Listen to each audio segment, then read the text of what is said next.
Okay, so hey guys and welcome back to another Axel 72 video, and in today's video I'm going to be giving my reaction to Jermall Charlo winning via TKO in round 6 versus LaManna, and Caleb Plant losing via split decision versus Armando Resendiz. And so if you are new around here and you haven't yet subscribed, please do so, like the video if you do indeed like the video, and let's get straight into it. So we'll start off with the Charlo fight, which was the I suppose co-main event. It's the one that ran on first, but that kind of went as everybody expected.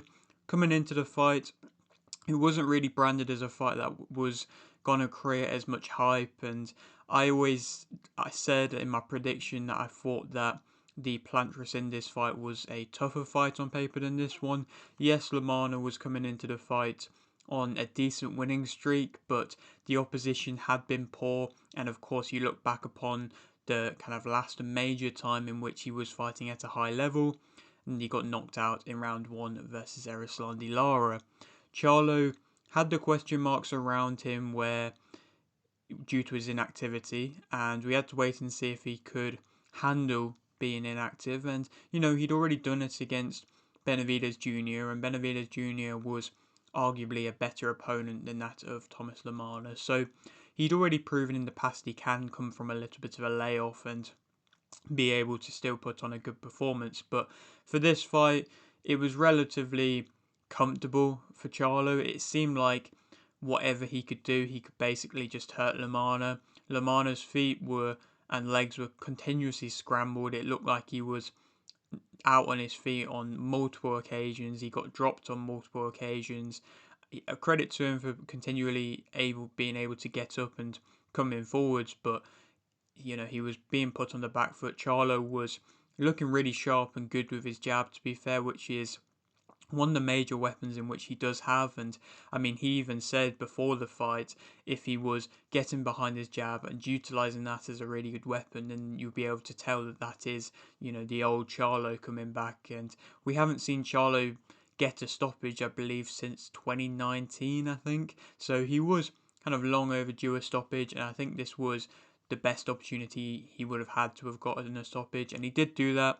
Again, like I mentioned, he showcased the power through the jab. It's a strong jab, led off it quite well, and inevitably got that TKO in round 6, which was, it wasn't the stoppage, the highlight reel stoppage in which I'm sure he was kind of expecting after knocking down LaManna on multiple occasions. But nonetheless, the corner, I believe, pulled him out, or the doctor pulled him out, so inevitably that's all he had to do to be able to get a good TKO victory. And then, that kind of was then going to go set up the whole big Caleb Plant fight, and Charlo had this WBA Continental Americas belt, which doesn't really mean too much, but Plant was fighting for the interim WBA super middleweight title, in which, again, like I mentioned, was going to set up the big fight between the both of them. But Armando Resendiz won via split decision to be able to take that belt, and he landed in, I believe it was round 5, a really good overhand, which was similar to that of what Canelo landed against Caleb Plant, and that's 3 times now in which he's fought Mexican opponents and gone on to lose Caleb Plant. And so I don't know if he just struggles with Mexican opponents. I feel like perhaps he gets a bit too comfortable in general when he's in there, and that's when he can get caught, when he's a bit too relaxed and he just doesn't quite throw enough, doesn't let his hands go enough, and he allowed Armando Resendiz to be able to come forward and to be able to land his own flurries at times as well, where Plant was kind of just stood up tall with his hands quite low, and again, that's what led to him getting caught on a few occasions. I think a split decision was a little bit harsh on Resendiz. I feel like he definitely did enough to be able to deserve a majority unanimous decision. So again, that's a little bit harsh, but I suppose Caleb Plant, they were going to try and get it into his favour if possible, but Resendiz did look too good to be able to not have deserved the win. And I suppose at least with a split decision, maybe you could argue that there is more of a case for there to be a rematch, but at the same time, I actually don't think there will be a rematch. Charlo has gone on to say that, well, after the fight, he said that, Charlo kind of messed it all up. But then he said that he'd still be willing, that Plant messed it all up, but then he said he'd still be willing to give Plant the fight, and that he's still deserving of the fight, Plant. So perhaps we'll see that happen. Maybe we'll see that happen still, even though the hype behind it is a little bit less, and everybody will be expecting Charlo to win, so he definitely will have more pressure upon him than he would if Plant had won. But at the same time, Plant, I feel like he said that he would take the Charlo fight, but he also at the same time said that there is a rematch clause with Resendiz, so perhaps there could be something that could happen between them two again. But if he does want the money, which realistically it wouldn't surprise me if he did want, then he probably will go on to fight Charlo next, which, like I said, doesn't really surprise me. But it is difficult to see because it is PBC's fault for continually keeping their fighters not really active enough. And, yes, Charlo looked good and he was the main one that was being really inactive, but at the same time, Caleb Plant hasn't been fighting loads, and he didn't look amazing versus Macumbi. And it's showcased a few times now where we've seen PBC fighters on multiple occasions go and suffer an upset because they're just not active enough and they're not getting pushed enough. And I don't know if that is due to just the fighters individually just not really wanting to fight actively, or if it's just down to PBC not putting on the amount of events, or just not, trying to encourage the fighters to fight more. I'm not really too sure, but inevitably that probably is one of the reasons why Resendiz was able to win. He was the guy who's been fighting a bit more regularly. He's the guy who, wanted to come in as the underdog and cause the upset the Mexican style.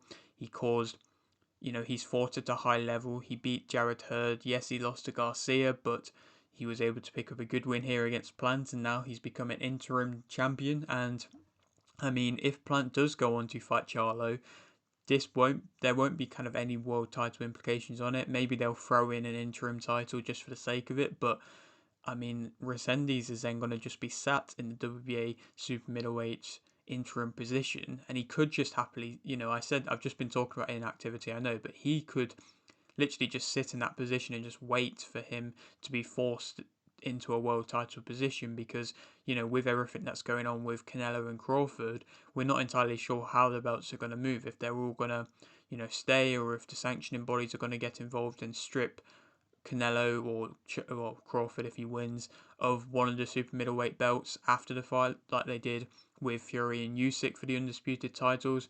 We're not exactly sure what's going to happen, so maybe Resendiz might get put into actually becoming a champion. We will have to wait and see. And another fight that was on this card that I did want to quickly touch upon, there was Kermel Moton as well, getting a good unanimous decision victory, but I wanted to touch upon Yoenli Hernandez versus Kyone Davis. That was for another continental belt, being the WBA Continental Latin America middleweight title, and Hernandez won via unanimous decision, and I was really impressed with that performance. Hernandez had gone and gotten stoppages in all of his fights before this, but this was a real kind of showing of an actual really good, well-rounded fighter here. He was showcasing that he could be aggressive. He had dropped Kyone Davis early on in the fight, but then he didn't really rush his work. He looked really well disciplined. He was boxing with a high guard and catching pretty much anything that Davis threw.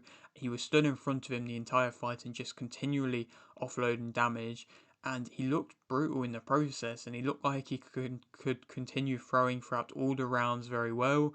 And that was a really good performance from him against a guy in Davis who was coming off that split decision win versus Elijah Garcia, and so he wasn't going to be an easy night's work for anybody. But Hernandez, yes, he didn't get the stoppage in which everybody's come accustomed to seeing him get, but that was still a really good performance from him, and I think he is a really exciting fighter in the division, and I think he can showcase some good potential there. And if he is getting backed by PBC, then perhaps we could see him go on to fight, maybe for a world title soon or something like that. I feel like he could definitely be a new stand-up name or standout name in the middleweight division, where they do definitely still need stars and they haven't got enough big names.